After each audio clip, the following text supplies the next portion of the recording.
Good morning बच्चों। आज कक्षा 7वीं में हम लोग अध्याय 7 समाज और महिलाओं की क्या भूमिका है इसके बारे में अध्ययन करेंगे।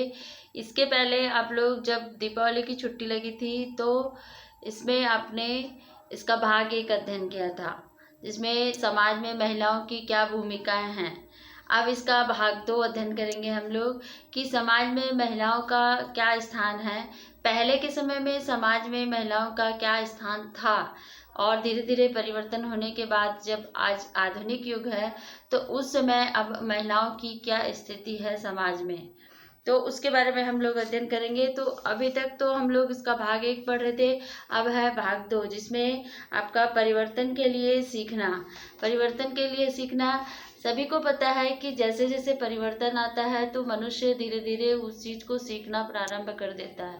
तो उसी प्रकार से यहाँ पर भी है कि स्कूल जाना आपके जीवन के लिए बहुत ही महत्वपूर्ण हिस्सा है, क्योंकि यहाँ पर देखेंगे हर एक व्यक्ति का अधिकार होता है शिक्षा का, कि वो व्यक्ति शिक्षित हो, और इसीलिए उसके लिए हमको स्कूल जाना अति आवश्यक है। जैसे जैसे स्कूल के यहाँ पर के प्रत्येक एवं अधिकाधिक संख्या में बच्चे यहाँ पर प्रवेश ले रहे हैं, हम सोचने लगे हैं कि सभी बच्चों के लिए स्कूल जाना एक साधारण बात है।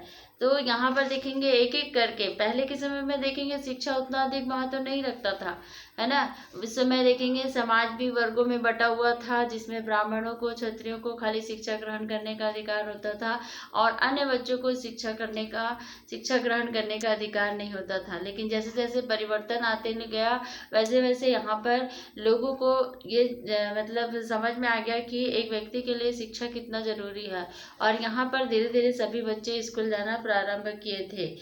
आज हमारे लिए यह कल्पना करना मुश्किल है कि कुछ बच्चे के लिए स्कूल जाना और पढ़ना पहुंच के बाहर की बात या फिर अनुचित बात ही मानी जा सकती है, परंतु अतीत के में लिखना या फिर पढ़ना कुछ लोग ही जानते थे। अतीत में मतलब बीते हुए समय में कुछ लोग ही पढ़ना लिखना जानते थे, बाकी सारे लोग यहाँ पर अनपढ़ होते थे, मतलब पढ़े लिखे नहीं होते थे, अशिक्षित होते थे। और लेकिन आज के ज़माने में ये व्यक्ति को समझ में आ गया है कि पढ़ाई कितनी ज़रूरी है, और इसलिए वो पढ़ना जाता है। अधिकांशतः बच्चे वहाँ वही काम सीखते हैं जो कि उसके परिवार के में होता था, और बुजुर्ग यहाँ पर उनके बुजुर्ग करते थे। पहले के ज़माने में जो बच्चे किस प्रकार के काम करते थे, वो शिक्षा ग्रहण नहीं करते थे, किंतु क्योंकि उस समय जो वंशानुगत उनका जो काम है, जो व्यवसाय है चले आ रहा था, वही व्यवसाय को वो करते थे और वही व्यवसाय के सहारे वो अपना जीवन यापन करते थे जो उनके बुजुर्ग करते थे। यहाँ पर लड़कियों की स्थिति तो इतनी खराब थी कि वह समाज में यहाँ पर लड़कों का पढ़ना लिखना सिखाया जाता था, वहीं पर लड़कियों को एक अक्षर तक का सीखने की अनुमति नहीं दी जाती थी। यहाँ तक कि उन परिवारों में भी यहाँ बुनकरी, जो कि बुनकरी मतलब वस्त्र बुनना, और यहाँ पर हस्तकला सिखाई जाती थी। पहले की लड़कियों को यहाँ पर शिक्षा उतना अधिक महत्व नहीं दिया जाता था कि लड़कियों के लिए शिक्षा उतना अधिक महत्व है। उन्हें घर में रहकर घर के कामकाज पर मतलब सीखने पर अधिक ध्यान दिया जाता था, और उन्हें खाना बनाने से लेकर घर के हर एक काम, सिलाई कढ़ाई बुनाई, हर एक चीज़ के लिए उनको उसको सिखाया जाता था। तो समाज में महिलाएं का कोई भी स्थान नहीं था। उस समय महिलाएं केवल घर तक ही सीमित थी।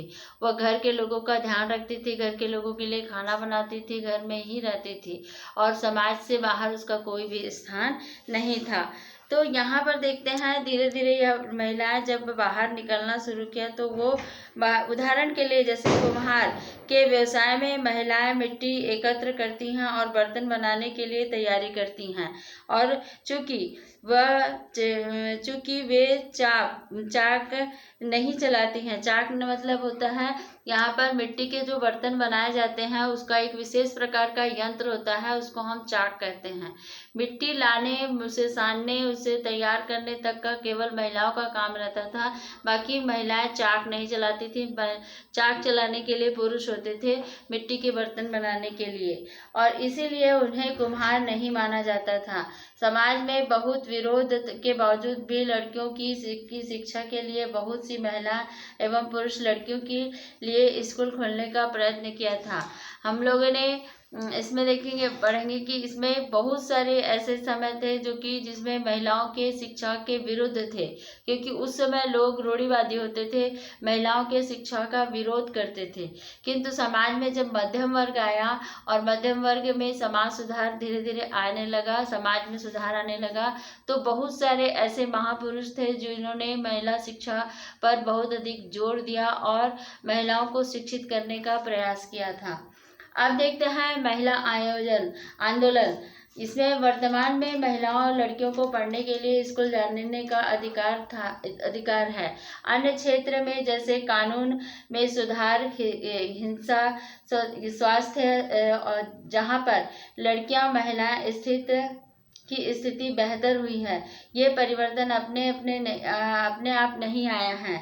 इसमें ये परिवर्तन अपने आप नहीं आया है। औरतों को व्यक्तिगत स्तर पर और आपस में मिलकर इन परिवर्तनों के लिए संघर्ष किया है। यहाँ पर देखेंगे महिला आंदोलन में वर्तमान में महिला और लड़कियों को पढ़ने के लिए स्कूल जाने का अधिकार था, और इसीलिए यहाँ पर देखेंगे जैसे जैसे कानून में सुधार आते गया वैसे वैसे यहाँ पर महिलाओं के अधिकारों की रक्षा होने लगी, उन्हें शिक्षा का अधिकार भी प्राप्त हुआ था। और ये परिवर्तन एकाएक नहीं हुआ था, बल्कि सारी महिलाओं का जो संगठन बना था और वे अपने अधिकारों के लिए लड़ी, तभी उनको उनका अधिकार मिला था। इसी को हम महिला आंदोलन के नाम से जानते हैं। देश के विभिन्न भागों में कई महिलाएं तथा कई महिला संगठन इस आंदोलन के हिस्से हैं। कई पुरुष एवं महिला आंदोलन का समर्थन करते हैं। इस आंदोलन से जुटे लोगों की मेहनत, निष्ठा तथा उसकी विशेषता इसी एक जीता जागता आंदोलन का एक उदाहरण बना हुआ है, जिसमें देखेंगे इसमें चेतना जागृत करना एवं भेदभाव का मुकाबला करने का में न्यायिक हासिल करना। उस समय छुआछूत की भावनाएं बहुत होती थी और इसीलिए छुआछूत की भावनाओं के कारण से महिलाएं सीमित हो जाती थी, किंतु यहाँ पर धीरे धीरे वह अपने अधिकारों के लिए संघर्ष करना प्रारंभ कर दी, संगठन बनाना प्रारंभ कर दिया और समाज के सामने आए और हर एक काम को सरलतापूर्वक करने का प्रयास किया, और इस प्रकार से महिला अपने अधिकारों को पा सकी थी। अब देखते हैं इसमें अभियान। भेदभाव तथा यहाँ पर हिंसा का विरोध में भी भेदभाव तथा हिंसा के विरोध में अभियान चलाना महिला आंदोलन का एक महत्वपूर्ण हिस्सा था, और अभियानों के फलस्वरूप एक नया कानून भी बना था, जो 1906 में यह कानून बनाया गया था, जिससे घर के अंदर शारीरिक एवं मानसिक हिंसा से पीड़ित महिलाओं में कानूनी सुरक्षा दी गई थी। और यहाँ पर देखेंगे भेदभाव और हिंसा का विरोध में अभियान चलाना महिला आंदोलन का एक प्रमुख हिस्सा था, जिसमें सन 2006 में एक कानून बना था, जिसके कारण से महिलाओं में शारीरिक एवं मानसिक हिंसा से पीड़ित महिलाओं के लिए कानूनी सुरक्षा प्रदान की गई थी। क्योंकि पहले के समय में महिलाओं के ऊपर बहुत अधिक अत्याचार किया जाता था, उन्हें शारीरिक रूप से, मानसिक रूप से बहुत प्रताड़ित किया जाता था। तो सरकार के माध्यम से सन 2006 में ऐसा कानून बना जिससे महिला अपने अधिकारों की रक्षा कर सके। इस प्रकार महिला आंदोलन के अभियानों के कारण से यहाँ पर सर्वोच्च न्यायालय के कार्यों में इस स्थान पर यहाँ पर शैक्षणिक संस्थाओं में महिलाओं के साथ होने वाले प्रताड़ना से उन्हें सुरक्षा प्रदान करने के लिए इसमें विशाखा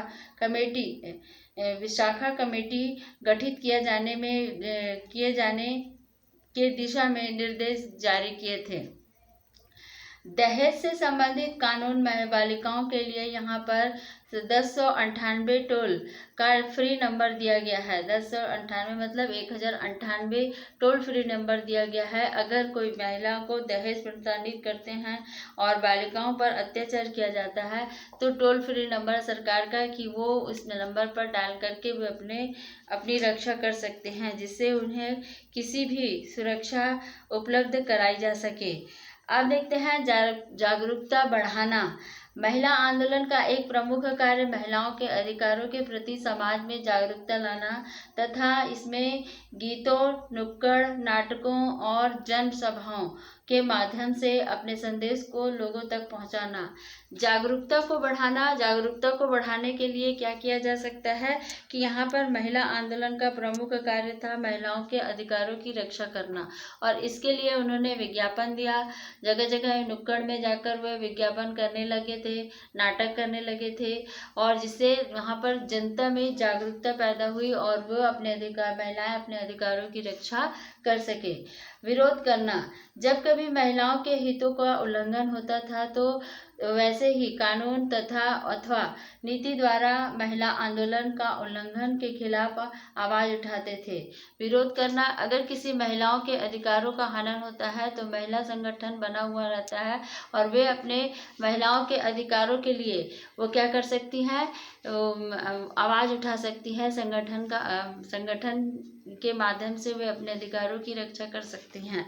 तो यहाँ पर देखेंगे विरोध के खिलाफ आवाज उठाते हैं, लोगों को ध्यान आकर्षित करने के लिए रैली, प्रदर्शन आदि का असरकार तरीके अपनाते हैं, और लोगों को आकर्षित करने के लिए या लोगों को जागरूक करने के लिए या जो उन प्रताड़ित महिलाएं हैं उनको उनके अधिकार को दिलाने के लिए महिला संगठन क्या करती है, आवाज उठाती है, नारे लगाती है, जुलूस निकालती है और हड़ताल करती है, ताकि वहाँ जनता जागरूक हो सके और महिलाओं के अधिकारों की रक्षा हो सके। तो यहाँ पर देखते हैं समाज में महिलाओं की भूमिका बहुत ही अधिक महत्वपूर्ण है, क्योंकि बिना महिलाओं के समाज का कोई भी अस्तित्व नहीं होता है। जिसमें अगर महिलाओं के महिलाओं के अधिकारों की रक्षा समाज में होगी तो एक अच्छे समाज का निर्माण कर सकेंगे, अन्यथा वो समाज निरर्थक रहेगा, उसका कोई भी अस्तित्व नहीं रहेगा। तो बच्चों इस पाठ में आज आपका यह पाठ समाप्त होता है, और इसमें आप इस पाठ को अच्छे से ध्यान से अच्छे से पढ़ेंगे और इसके बीच बीच का प्रश्न उत्तर आप क्या करोगे, कॉपी में लिखोगे। ठीक है, थैंक यू।